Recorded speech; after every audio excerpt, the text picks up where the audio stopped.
Hello students. आज का हमारा टॉपिक है हिस्ट्री ऑफ वेस्टर्न कल्चर। इसमें हम जो हमारी वेस्टर्न कंट्रीज़ हैं, यूरोप है, यूएस है, इनमें जिस तरह का कल्चर चलता था, जिस तरह के कॉस्ट्यूम्स पहनते थे, ज्वेलरीज पहनते थे, फुटवेयर्स, उन सब के बारे में हम पढ़ेंगे। इसके लास्ट जो हमने चैप्टर ख़त्म किया है वो था हमारा costumes of different states of India, जिसमें हमने इंडिया के अलग अलग स्टेट्स की कॉस्ट्यूम के बारे में पढ़ा था। आज से हमारा वेस्टर्न कल्चर का टॉपिक स्टार्ट होता है। इसमें हमारा जो पहला टॉपिक आता है वो है Anglo Saxon and Norman soldiers. Anglo Saxon के फैशन ने ब्रिटेन में पहले की रोमन सभ्यता के समान पैटर्न का अनुसरण किया। एंग्लो सैक्सन का जो फैशन था उसमें जो ब्रिटेन में जो पहले की रोमन सभ्यता थी, जिस तरह की उस समय पर रोमन सभ्यता चलती आ रही थी, उस तरह के जो पैटर्न्स थे उसका अनुसरण एंग्लो सैक्सन के टाइम पर किया गया। उच्च वर्ग के एंग्लो सैक्सन ने लिनन शर्ट और ढीले लंबे चमड़े के बेल्ट वाले पतलून पहने थे। जो हाई क्लास थे, एंग्लो सैक्सन कल्चर में जो हाई क्लास लोग थे, उन लोगों ने लिनन की शर्ट पहनी थी, साथ में लूज़ और बहुत ही लंबे ट्राउज़र्स पहने। उसके साथ में उन्होंने लेदर की बेल्ट यानी कि चमड़े की बेल्ट पहनी। या तो ऊंचे मुलायम चमड़े के जूतों के अंदर डाले हुए थे या ऊपर निकाले हुए थे। जो ट्राउज़र्स वो लोग पहनते थे, या तो उन ट्राउज़र्स को उन्होंने लेदर के जो हाई बूट्स होते हैं जो घुटने तक होते हैं, उस तरह के शूज़ के अंदर टक किया हुआ था, या तो ट्राउज़र्स को, या फिर ऊपर से निकाला हुआ था। जैसे कि हम जो हमारी ये इस स्लाइड में इमेज है जिसमें ये येलो कलर का ट्यूनिक डाला हुआ है, इसमें जो बूट्स आप देख सकते हो, इसने ट्राउज़र को बूट्स के अंदर टक किया हुआ है। इस तरह का वो लोग ट्राउज़र पहनते थे। इनके ऊपर एक अंगरखा था, आमतौर पर घुटने की लंबाई और एक गोल गर्दन के साथ लंबी आस्तीन। उस ट्राउज़र के ऊपर उन्होंने एक लॉन्ग ट्यूनिक डाला जो उनकी घुटने की लंबाई का था, साथ ही राउंड नेक यानी कि गोल गर्दन का था, उसी के साथ में लंबी आस्तीन थी। ऊपर एक सुपर अंगरखा घुटनों के ठीक ऊपर पहुंच गया। यह एक सख्त चमड़े की बेल्ट के साथ घेर लिया गया था। उस अंडर ट्यूनिक के ऊपर उन्होंने एक सुपर ट्यूनिक पहनी हुई थी जिसकी लेंथ उस ट्यूनिक से थोड़ी सी कम थी, यानी कि घुटनों की लेंथ से थोड़ा सा ऊंचा था वो। उसी के ऊपर उन्होंने एक सख्त चमड़े की बेल्ट से उसको बांध रखा था, मतलब कि वेस्ट पे, कमर पे एक चमड़े की लेंथ से, चमड़े की बेल्ट से उसको बांधा हुआ था। जैसे कि हम इस इमेज में देख सकते हैं कि वेस्ट पे उन्होंने एक रस्सी जैसा आप लोगों को दिख रहा होगा, उन्होंने बांधा हुआ है बेल्ट की तरह पे। ये एक लेदर की बेल्ट है। आयताकार या अर्धवृत्ताकार लबादा को ब्रोच द्वारा दाहिने कंधे पर बांधा गया था। उन्होंने एक लबादा पहना हुआ था उस ट्यूनिक के ऊपर, जिसको या तो वो रेक्टेंगुलर शेप का था या फिर वो सेमी सर्कुलर शेप का था। उसको उन्होंने ब्रोच की मदद से एक कंधे पर उसको बांधा हुआ था। जैसे कि हम इस येलो ट्यूनिक के ऊपर इस आदमी ने एक ग्रीन कलर का कपड़ा ऊपर लपेटा हुआ है, उसको एक तरफ ब्रोच की मदद से उसको बांधा हुआ है।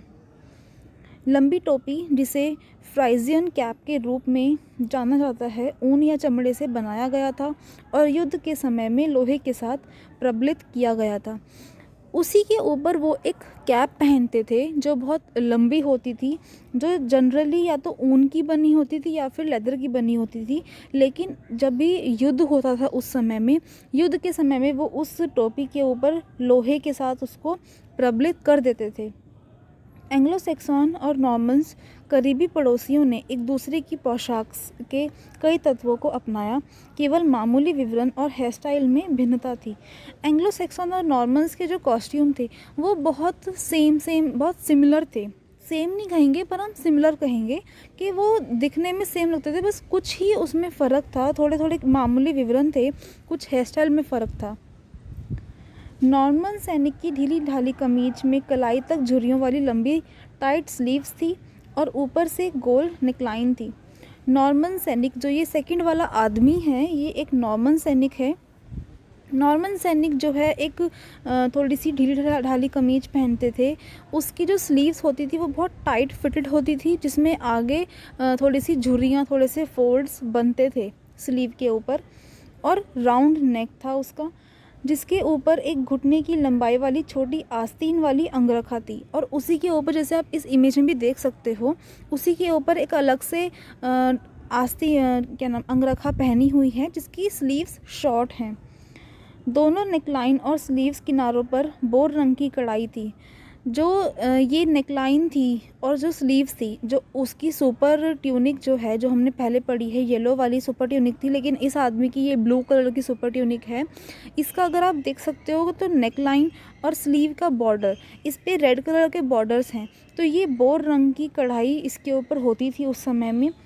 पैर लंबे लताएं या ऊन के या कपड़े के ब्रेजेस द्वारा कवर किया गया था, कभी कभी ढीले पहनते थे। जो उनके पैर, अगर आप देख सकते हो, एक रस्सी से उन्होंने अपने पैरों को कवर किया हुआ है ऊपर की तरफ। या तो ये जो है ऊन के होते थे या फिर ये कपड़े के होते थे, और कभी कभी लेकिन वो इसको लूज़ भी छोड़ देते थे। ज़रूरी नहीं था कि हर बार उनको बांधना ही था। यहाँ चमड़े या कपड़े की पट्टियाँ हैं। ये जो पट्टियाँ हैं, या फिर ये या तो कपड़े की हैं या फिर ये लेदर की होती थी। पैरों के शीर्ष पर चमड़े, कैनवस या ऊनी कपड़े के सिंपल लो कट जूते थे। पैरों के ऊपर उन लोगों ने या तो कैनवस या फिर लेदर के बूट्स पहने थे जो लो कट थे, यानी कि बिल्कुल जो एंकल लेंथ बूट्स होते हैं वो पहने थे। कोई हाई नेक बूट्स नहीं थे उनके। विशिष्ट नॉर्मन हेयर स्टाइल को छोटा किया जाता है, विशेष रूप से पीछे, एक लोहे के युद्ध हेलमेट के तहत उपयोगी।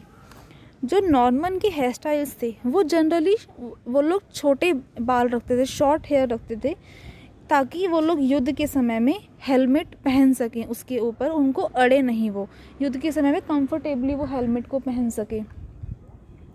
नेक्स्ट आता है हमारा 1075वें साल में किस तरह के कपड़े चलते थे। अपर क्लास मैन और वुमेन किस तरह के कॉस्ट्यूम्स पहनते थे। इस अवधि की महिला ने साधारण कपड़े पहने। इस समय में जो महिलाएं थी उन्होंने सिंपल कपड़े पहने। उन्होंने फर्श लंबाई स्कर्ट के साथ एक लंबी अंडर ट्यूनिक पहनी थी। आस्तीन लंबे और तंग फिटिंग के थे। महिलाओं ने फ्लोर लेंथ स्कर्ट, जिसे हम फर्श की लंबाई की स्कर्ट कहते हैं, उस तरह की स्कर्ट पहनी। उस तरह की एक अंडर ट्यूनिक पहनी थी स्कर्ट के ऊपर। आस्तीन लंबे और तंग फिटिंग के थे। उस अंडर ट्यूनिक के जो स्लीव्स थी वो लंबी थी और टाइट फिटिंग थी। इस अंडर ट्यूनिक या गाउन पर एक ओवर ट्यूनिक पहना गया था जो घुटने की लंबाई से ठीक नीचे की लंबाई का था। इस अंडर ट्यूनिक या फिर जो गाउन जिसको हम कह सकते हैं, जैसे कि आप इस पिक्चर में देख सकते हो, ये ग्रीन कलर का, इसके नीचे एक येलो कलर का एक अंडर ट्यूनिक पहना हुआ है। इसका जो ओवर ट्यूनिक था वो घुटने की लंबाई से ठीक नीचे की लंबाई का था, यानी कि नी लेंथ से थोड़ा सा ही लंबा था वो। जैसे कि ग्रीन कलर का इसने पहना हुआ है, घुटने की लंबाई से थोड़ा सा नीचे है बस ये वाला। इसमें वाइड कोहनी की लंबाई वाली आस्तीन थी और कमर पर बंधी गई थी। जैसे हम देख सकते हैं जो इसकी स्लीव्स हैं वो इन कोहनी से ज़रा सी ही लंबी है, और साथ ही में कमर पर एक उन्होंने रस्सी जैसा कुछ बांधा हुआ है। इस ओवर ट्यूनिक को सेंटर फ्रंट से, नेकलाइन से और हेम के आसपास काशिकादारी से उकेरा गया था। जो ये ओवर ट्यूनिक थी महिलाओं की, जैसे कि हम ये ग्रीन वाले में देख सकते हैं, ग्रीन कुर्ते में येलो कलर की एम्ब्रॉयडरी है, बाजुओं पर भी, मतलब कि स्लीव्स पर भी, नेकलाइन पे भी, और सेंटर फ्रंट बिल्कुल बीच में जो ये लंबी सी आ रही है ये सेंटर फ्रंट है, और नीचे बॉर्डर भी, ये पूरा का पूरा एम्ब्रॉयडरी होता था। 3/4 आस्तीन के कफ को भी इसी तरह काशिदाकारी से उकेरा था। बाल हमेशा ढके रहते थे। यह महिला घूंघट या हेड्रिल पहनती थी जो पूरी तरह से उसके बालों को छिपा देती थी। जो उस समय की महिलाएं थी वो बालों को हमेशा ढक के रखती थी, जैसे कि इस महिला ने भी अपने बालों को ढका हुआ है। छोटे सफ़ेद घूंघट को सिर के ऊपर रखा गया और बाएं कंधे पर पार किया गया। घूंघट के सामने छोर को छोटे छोटे सिलवटों में माथे पर लटका दिया गया। इस इमेज में जैसे आप लोग देख सकते हो कि एक सफ़ेद कलर का घूंघट महिला ने पहना हुआ है और उसको कंधे पर डाला हुआ है, मतलब पीछे की तरफ इस तरह से बांधा हुआ है। और माथे पर अगर आप देख सकते हैं तो छोटी छोटी प्लीट्स बनी हुई हैं। प्लीट्स को माथे पर छोड़ा हुआ है उन्होंने, ताकि माथा भी उनका अच्छे से कवर रहे। पैरों को नरम चमड़े के कम ऊंची एड़ी के जूतों द्वारा कवर किया गया था। पैरों को इन महिलाओं ने भी लो कट शूज़ से कवर किया था, मतलब कि बिल्कुल भी वो उनकी एड़ियाँ ऊंची नहीं होती थी। उच्च वर्ग के लोगों ने एक लंबे पूर्ण सफ़ेद अंगरखा को अपनाया। जो उस समय के मेल्स थे, पुरुष थे, उन्होंने एक सफ़ेद रंग का लॉन्ग मतलब फ्लोर लेंथ अंगरखा को अपनाया, जो भारी सिलवटों में ज़मीन पर गिर गया, जिसमें बहुत ज़्यादा सिलवटें, बहुत ज़्यादा फोल्ड्स बनते थे। जैसे कि जो ये आदमी पिक्चर में है, इसका देख सको तो बिल्कुल फ्लोर लेंथ इसने पहना हुआ है और नीचे सिलवटें बनी हुई हैं, बहुत सी जैसे स्कर्ट में बनती हैं, उस तरह का इनका ये ट्यूनिक था। एक मोटा कशीदाकारी कॉलर ट्यूनिक की गोल गर्दन को कवर करता है।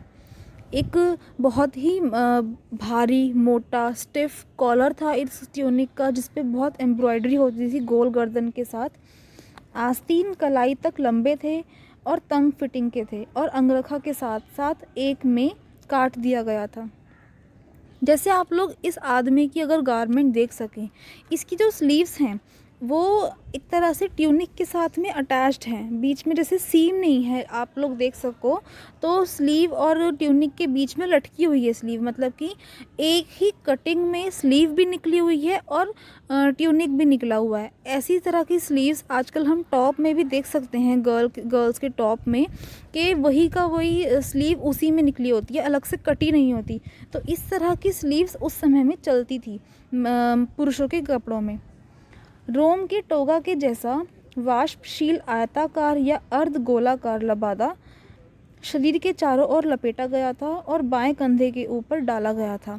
जैसे हमने एंग्लो सैक्सन के टाइम पर पढ़ा, उसी तरह से इस समय में भी पुरुष ने एक आयताकार या फिर अर्ध गोलाकार एक लबादा लपेटा हुआ था। लेकिन फ़र्क ये है कि एंग्लो सैक्सन का जो लबादा था वो थोड़ा सा हल्का था, लेकिन इस समय के जो लबादे थे वो बहुत भारी, बहुत चौड़े और बड़े होते थे। जैसे कि आप देख सकते हो, इसको शरीर के चारों तरफ लपेट के एक कंधे के ऊपर डाला हुआ है। यह भी कढ़ाई के साथ धारित किया गया था। पैरों पर महिला के समान जूते पहने हुए थे, नरम चमड़े में लोकट।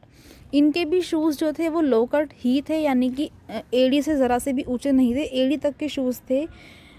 और इनके भी जो लबादा था उसको कढ़ाई के साथ में उसका बॉर्डर पूरा का पूरा कशीदाकारी से सजाया हुआ था, जैसे कि इस पिक्चर में भी हम देख सकते हैं। आज का हमारा टॉपिक यहीं पर ख़त्म होता है। इसमें हमने दो के बारे में पढ़ा, एक तो एंग्लो सैक्सन और नॉर्मल सोल्जर्स के हमारे कपड़े, दूसरा हम लोगों ने पढ़ा अपर क्लास मैन और वुमेन के कपड़े।